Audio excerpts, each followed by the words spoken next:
Happy holidays, guys. It is December, the month of celebration. We must be reminded that this is a season of joy.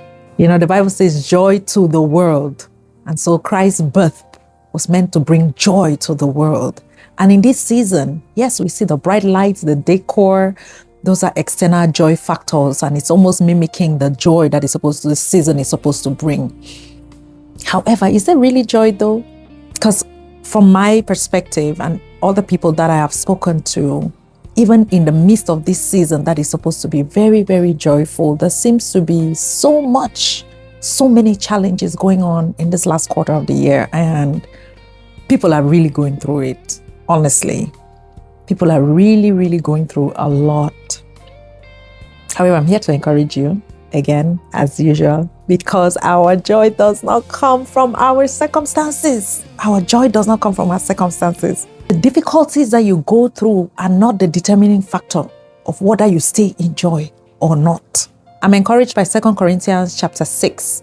From verse 3, it explains all the hardship that Paul was going through. However, verse 10 says, our hearts ache, but we always have joy. Why? Because he understood that his joy did not come from the circumstances around him, but it came from within. Sometimes as children of God, we feel entitled. We think that because we are serving God, because we are doing this and we are doing that challenges would not come. No, but the Bible actually promises us that challenges will come. However, it says in the midst of those challenges, I would be with you.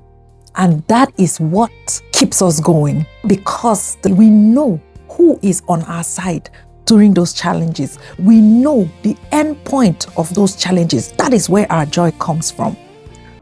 You see, and a very easy trick to help you stay in joy during these difficult periods, think back on what God has brought you through. Think back on some of the testimonies, some of the things that He has brought you through and He has done for you. Usually this December period to this end of year is usually a time to show gratitude, and you can think back on how your year has gone and do an evaluation, and you would see the time without numbers that God has come through for you even when you did not think so.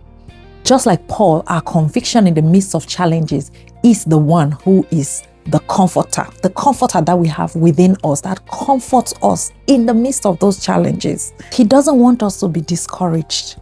And so even in the midst of those challenges, He encourages us.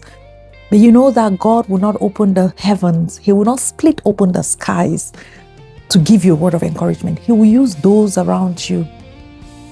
Have you ever been going through a circumstance that you just feel like somebody just sent you a text message or through a song, or you just listened to a short clip and it just had the exact right message that you needed to hear at that time? I encounter that all the time. I'm sure you have. Just this week, actually, somebody just sent me a song that resonated so much with the season that I was in, and I was so encouraged. It motivated me to share it with other people too, that I know they were going through a rough time, and it did encourage them a lot. You see, God will use those around us to encourage us in these difficult times. However, our joy is sustained because we know the end of this matter. We know that we are coming out victorious. We are coming out more than conquerors. In fact, the more challenging your situation is, the louder the victory is. So rejoice, because the giver of joy lives in you. The greater one lives in you. Allow your wells of joy to well up from within you. Do not allow the enemy to steal your joy, for your joy is not determined by the circumstances around you. Remain joyful. Shout if you need to well up that joy from within you. Sing praises. Dance if you need to. Odogu, Odogu, yesterday, today, forever.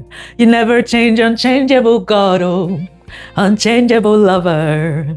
Hey, look how you turned my life around and made a way, unchangeable God, oh, unchangeable sacrifice.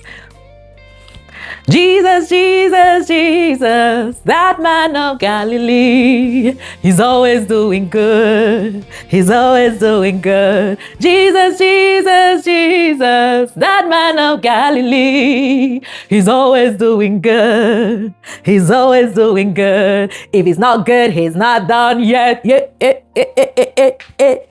he's not good, he's not done yet. Not good, he's not done yet. If he's not good, he's not done yet. Woo! Make up your mind that you would remain in joy.